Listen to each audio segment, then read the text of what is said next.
B급 전략이라고 하면은 이제 청약에서 자주 있는 전략인데요. 청약에서 제일 많이 이제 사람들이 넣는 통장이 84 A 타입이에요. 그래서 조금 희소한 평형이거나 아니면 A, B, C, D 또 D 타입 이렇게 약간 생소한 타입으로 집어넣으면 그 청약 당첨 확률이 높아집니다. 그런 것처럼 경매도 물건이 좋은데 많이 입찰할 것 같은 물건보다는 물건이 썩 나쁘지는 않은데 많이 싸게 낙찰되는 물건이 따로 있습니다. 부동산 투자자들은 좋아하는 지역이 따로 있게 되는데요. 약간 그런 지역에서는 벗어나지만 그 지역에서는 거래가 되는 지역이 있어요. 그런 지역은 입찰을 많이 안 하기 때문에 매매가와 경매 낙찰가가 현저하게 차이가 날 정도로 싸게 낙찰되는 지역이 있습니다. 이 경매는 매수자끼리 경쟁을 하는 시장이기 때문에 물건이 좋고 나쁘고만 보는 게 아니라 경쟁 강도를 같이 봐야 됩니다. 그래서 남들이 덜 입찰할 것 같은 것을 조금 싸게 낙찰받는 것이 B급 전략입니다. 만약에 내가 앞으로 올라갈 것이 시장이 눈에 잘 보이지 않고 내가 종잣돈이 작다라고 한다면 좋은 거를 비싸게 사는 것보다 현재 지금 거래되는 안정적인 매매가를 유지하고 있는 곳을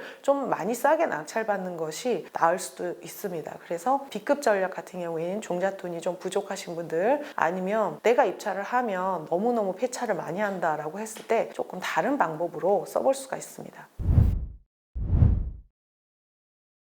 지금 서울에서 신통기획, 모아주택 그래가지고 재개발, 재건축 이슈가 되게 많은데요. 서울의 아파트가 20년도 후반으로 가면은 그 노후화가 상당히 심해지고 신도시, 지금 5개 신도시 같은 경우에 25년 이후로 되면 30년 차가 넘어간 아파트가 대다수가 될 정도로 도시가 많이 낡아가고 있습니다. 그래서 재건축, 재개발 지역으로 지금 재개발 사업이 진행되고 있는 것이 경매로도 나와요. 경매는 채권이 있으면 그냥 무조건 나오는 거거든요. 그래서 이 재건축, 재개발 물건이 경매로 나올 경우에는 경매에 대한 이해와 재개발, 재건축에 대한 이해가 동시에 필요합니다. 지금 서울 투기 과열지구 같은 경우에는 재건축은 조합 설립 인가 이후부터 또 재개발은 관리처분 인가 이후부터 매도, 조합원 지위 양도가 안 되게 되는데요. 경매는 그 예외입니다. 조합원 지위가 양도되는 예외가 국가나 금융기관에 의한 경공매 될 경우에는 조합원 지위가 양도되게 되어 있습니다. 이것은 이제 투기 목적으로 집을 막 파는 것을 방지하기 위해서 만들었는데 이거를 가지고 조합원 지위가 양도가 안 되게 되면 이 물건의 담보 가치가 변하기 때문에 이 담보권자를 보호하기 위해서 이 제도가 있는 것입니다. 그래서 이 재개발 물건을 입찰을 하실 때는 이 물건이 조합원 지위, 어떤 분양조합원의 지위를 가지고 있는 물건인지 또 체크가 필요하고요. 구역 내에 다물건, 물건을 여러 개 가지고 있는 경우에는 물건을 합쳐서 한 개의 입주권을 주는 경향이 있기 때문에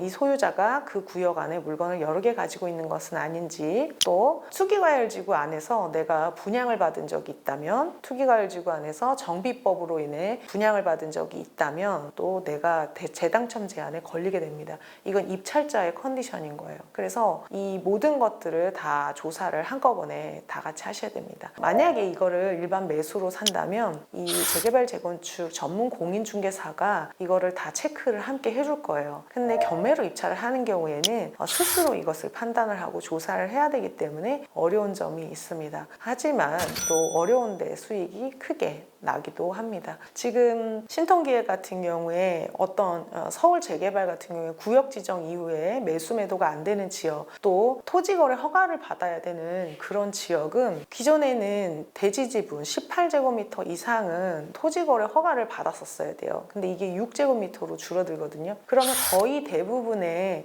집을 거래를 할 때 토지거래 허가를 받아야 되고 실제로 그 집에 들어가서 살아야 되는데, 경매 같은 경우에는 토지거래 허가를 받지 않고 법원이 매각 허가 결정을 내리기 때문에 경매 절차에 하자가 없으면 무조건 매각 허가가 나게 됩니다. 그래서 이런 물건들을 내가 실제로 거주하지 않고도 경매로 낙찰을 받는다면 투자를 할 수가 있게 되는 거죠. 이 실거주를 할 수 있느냐 없느냐는 굉장히 어려운 부분이에요. 이게 아이가 학교를 다닌다든지, 또 집이 너무 내가 투자는 하고 싶은데 우리 가족이 살기엔 집이 너무 작다든지 한다면 투자가 어려운데, 경매에서는 낙찰받아서 토지거래 허가 없이 없이 낙찰을 받는다면 전세나 세를 줄 수가 있기 때문에 매매보다 유리한 점입니다.